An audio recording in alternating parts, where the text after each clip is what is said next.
choisi la vie. Qui aurais-tu voulu être ?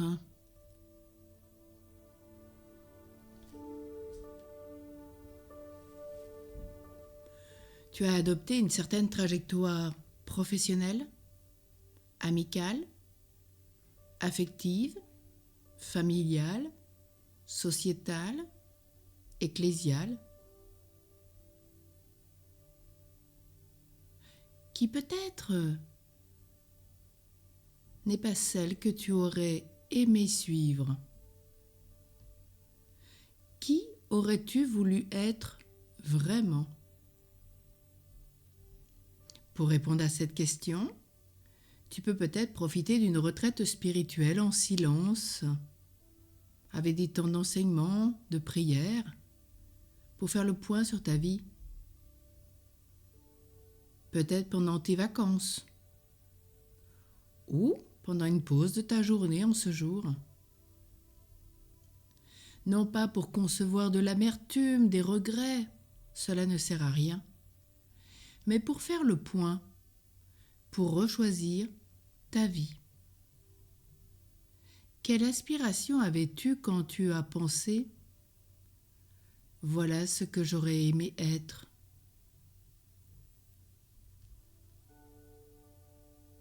Dans les moments les plus précieux, les plus importants, les plus bouleversants de ton existence, ceux où tu as tout perdu, où tu as reconstruit quelque chose plus en profondeur, où tu as failli mourir, où tu as eu un accident. Certaines personnes, après être sorties du coma, disent avoir rencontré cette lumière aimante, dont la plupart rendent témoignage, voire d'une rencontre dans l'au-delà.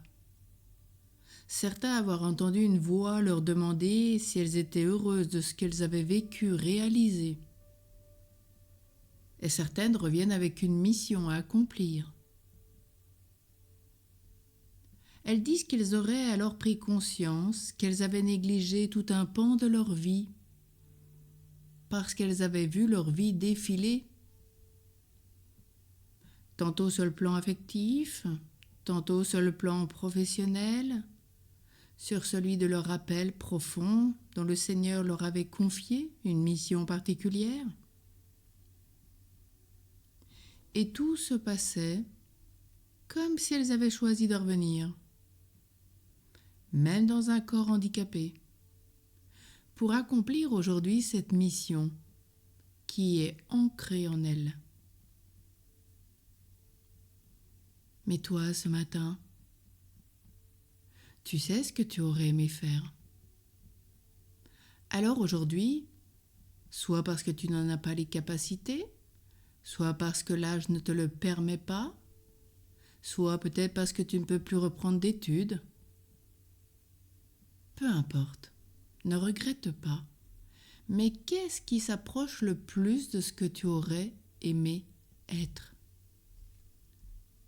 Et surtout, avec le Seigneur, mets-le en pratique et n'est pas trop tard.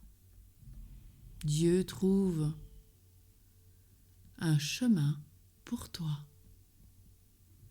Ou peut-être 1000 portes sont ouvertes après l'unique qui s'était fermée. Alors n'hésite pas, lance-toi,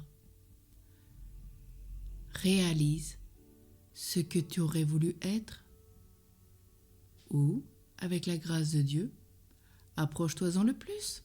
Le Seigneur te montrera le chemin.